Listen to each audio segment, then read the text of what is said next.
સુરતની કાપોદ્રા પોલીસે દેશી હાથ બનાવટના કટ્ટા અને જીવતા કારતૂસ સાથે 3 ઇસમોને ઝડપી પાડ્યા હતા। સુરત પોલીસે આરોપીઓ પાસેથી દેશી હાથ બનાવટના 2 કટ્ટા, 3 જીવતા કારતૂસ અને મોબાઈલ તેમજ એક રિક્ષા મળીને રૂપિયા 3,20,000થી વધુનો મુદ્દામાલ કબજે કર્યો હતો।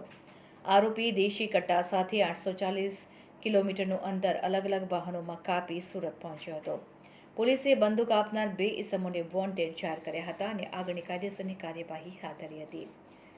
સુરતથી રિપોર્ટર સુનિલ ગાંજાવાલા।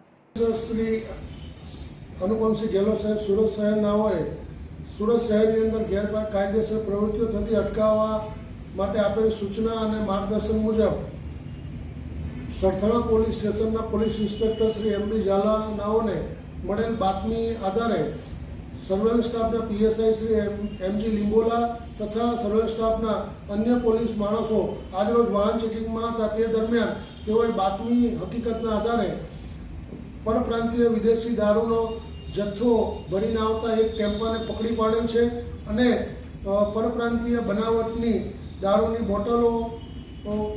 બોટલો જેની કિંમત આશરે રૂપિયા 1,50,000ની આજુબાજુનો કુલ મુદ્દામાલ હસ્તગત કરવામાં આવેલ છે અને ટેમ્પો GJ12AJ 5223ને પણ કબજે કરવામાં આવેલ છે।